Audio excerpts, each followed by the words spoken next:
Subscribe करें हमारे YouTube channel साधना gold को और पाएं वीडियो सबसे पहले। और हाँ, बेल आइकन दबाना ना भूलें। कि आचार्य जी कुंडली में दोष किस तरह से लग जाते हैं? कुंडली के अंदर जो दोष होते हैं ये हमारे पिछले जन्मों के कर्मों के आधार पर होता है कि हमारे पिछले जन्मों में हमने कुछ ऐसे कार्य कर लिए जिसके रूप में हमें ये दोष इस जन्म में हमें निभाने ही पड़ेंगे। हमें ये एज अ दोष एक कुंडली के अंदर पिछले जन्मों के कर्मों के आधार पर, आपने सुना होगा हम लोग कहते हैं कि हमें अपने कर्म अच्छे रखने चाहिए, कर्म अच्छे रखने चाहिए, इसीलिए कि अगर कोई गलत कर्म है तो वो उन कर्मों के आधार पर हमें इस जन्म में वो दोष हमारी कुंडली में आ जाएंगे। जी आचार्य जी, ये भी जानना चाहेंगे, कई बार सुनने में आता है कि किसी का विवाह जो है वो नहीं हो पा रहा और ऐसे में जो है कई बार वजह सामने आती है कुंडली में दोष है इसलिए विवाह जो है नहीं हो पा रहा है। तो ऐसा कौन सा कुंडली में दोष लग जाता है कि विवाह में इतनी रुकावटें आ जाती हैं? देखिए, विवाह के लिए कई सारे दोष हैं।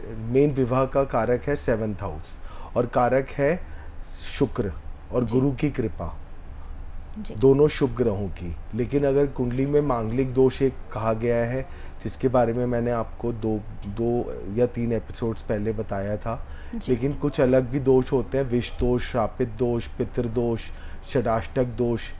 इस तरह के दोषों की वजह से अगर सप्तम हाउस पीड़ित हो या सप्तमेश पीड़ित हो या नवमांश में जाके सप्तमेश पीड़ित हो जाए तो विवाह के अंदर डिले हो सकता है।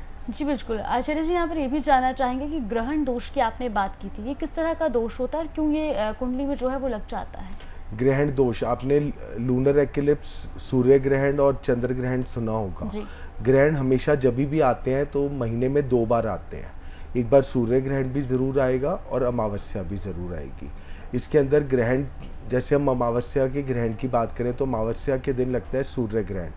जब सूर्य, चंद्रमा, राहु या केतु, इनमें से कोई ग्रह एक ही भाव में एक साथ हो जाए तो वो पूर्ण ग्रहण होता है। ग्रहण 3 तरीके के होते हैं, एक पूर्ण ग्रहण दोष, एक आंशिक दोष, एक वलयाकार छाया ग्रहण दोष।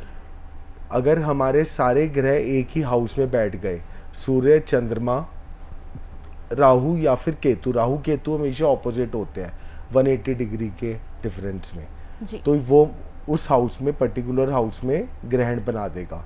वो चाहे लगन में भी हो सकता है, 2nd हाउस में भी हो सकता है, 3rd में, 4th में, 5th में, किसी भी भाव में कुंडली में ग्रहण लग सकता है। जिस हाउस में वो ग्रहण लगेगा उस हाउस को वो पीड़ित करेगा, प्लस उसके सामने वाले हाउस में जो 180 डिग्री पे होगा उस पर भी इफेक्ट देगा।